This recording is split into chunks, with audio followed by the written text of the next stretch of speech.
প্রধানমন্ত্রী শিক্ষা সহায়তা ট্রাস্টে আবেদনের জন্য প্রথমে আপনাকে এই ধরনের একটি ফর্মে রেজিস্ট্রেশন করে নিতে হবে। এ ধরনের একটি ফর্মে রেজিস্ট্রেশন করার পূর্বে অবশ্যই প্রয়োজনীয় তথ্যগুলো যেগুলো আবেদন ফর্ম পূরণ করার জন্য লাগবে সেই প্রয়োজনীয় তথ্যগুলো অবশ্যই পূর্ব থেকে আপনাকে সংগ্রহ করে রাখতে হবে। এই তথ্যগুলোর মধ্যে শিক্ষার্থীর ছবি, শিক্ষার্থীর স্বাক্ষর, শিক্ষার্থীর জন্ম নিবন্ধন সনদ, অভিভাবকের জাতীয় পরিচয়পত্র, শিক্ষা প্রতিষ্ঠানের সুপারিশ ফর্ম, এই তথ্যগুলো আপনাকে স্ক্যান করে সংগ্রহ রাখতে হবে। এরপরে প্রধানমন্ত্রী শিক্ষা সহায়তা ট্রাস্টে আর্থিক সহায়তা পাওয়ার জন্য এখানে রেজিস্ট্রেশন করুন এই বাটনটাতে ক্লিক করে রেজিস্ট্রেশন ফর্মটা পূরণ করতে হবে। তো রেজিস্ট্রেশন ফর্মটা অবশ্যই ইউনিকোডে পূরণ করতে হবে। এখানে রেজিস্ট্রেশন ফর্মটা সকল তথ্য ইউনিকোড ফর্মে পূরণ করতে হবে। আমি একটি ফর্ম পূরণ করে আপনাদের দেখিয়ে দিচ্ছি। ক্যাপচাটি ভেরিফাই যে হিউম্যান সেটা ভেরিফাই করে নিতে হবে। এটা ভেরিফাই হয়ে গেলে নিবন্ধন করুন বাটনে ক্লিকের মাধ্যমে নিবন্ধন প্রক্রিয়াটি সম্পন্ন করতে হবে। এক্ষেত্রে শিক্ষার্থীর যে মোবাইল নাম্বার দেওয়া হবে সেই মোবাইল নাম্বারে একটি ওটিপি যাবে, যে ওটিপিটা 4 ডিজিট, সেই ওটিপিটা এখানে টাইপ করে দিতে হবে। ওটিপিটা দেওয়ার পরেও আবার আই এম নট রোবট এইটা ভেরিফাই করতে হবে।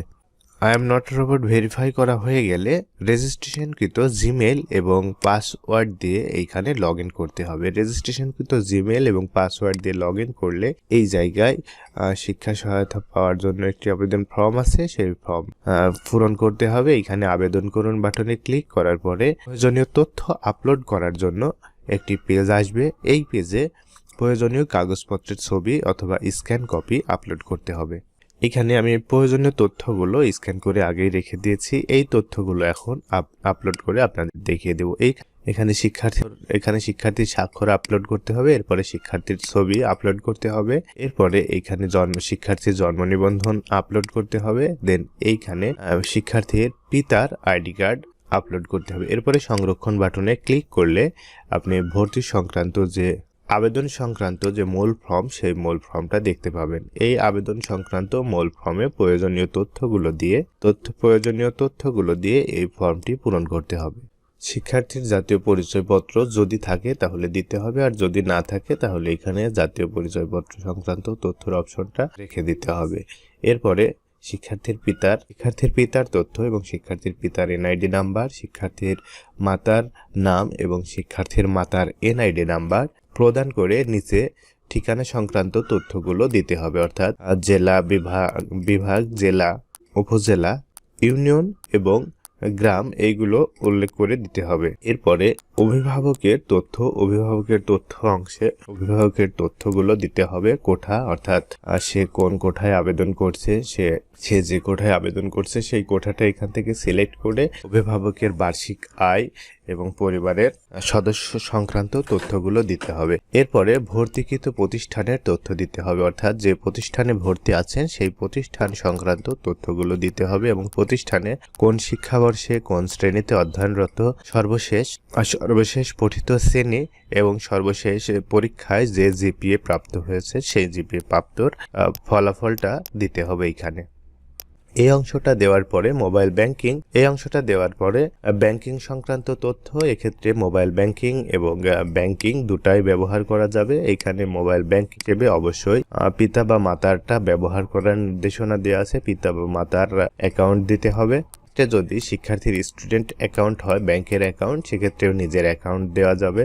তো আমি বিকাশ সংক্রান্ত তথ্যগুলো দিয়ে ফর্মটি পূরণ করব। বিকাশ সংক্রান্ত তথ্যগুলো দিয়ে দিচ্ছি, হিসাবধারীর নাম, হিসাবধারীর নাম্বার।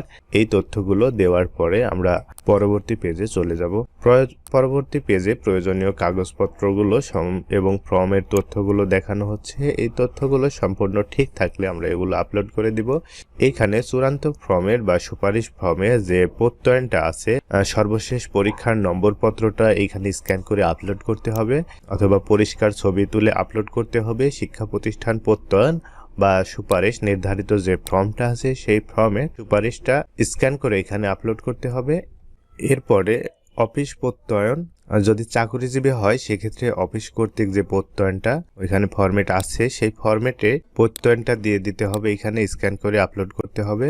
এরপরে কোঠা প্রমাণের প্রত্যয়নপত্র। কোঠা প্রমাণের জন্য যে প্রত্যয়নপত্রটা অর্থাৎ অন্য কোঠা না থাকে, যদি দরিদ্র হিসেবে আবেদন করা হয় তাহলে দরিদ্রতা প্রমাণের যে প্রত্যয়নপত্র, যে এই ধরনের একটি প্রত্যয়নপত্র ইউনিয়ন পরিষদ থেকে নিয়ে সেই প্রত্যয়নপত্রটা এইখানে আপলোড করতে হবে।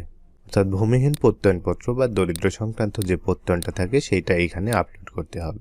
এই সমস্ত ডকুমেন্টগুলো আপলোড করার পর সর্বশেষ সাবমিট বাটনে ক্লিক করতে হবে। এই সাবমিট বাটনে ক্লিক করে ফর্মটা চূড়ান্ত সাবমিট হয়ে যাবে।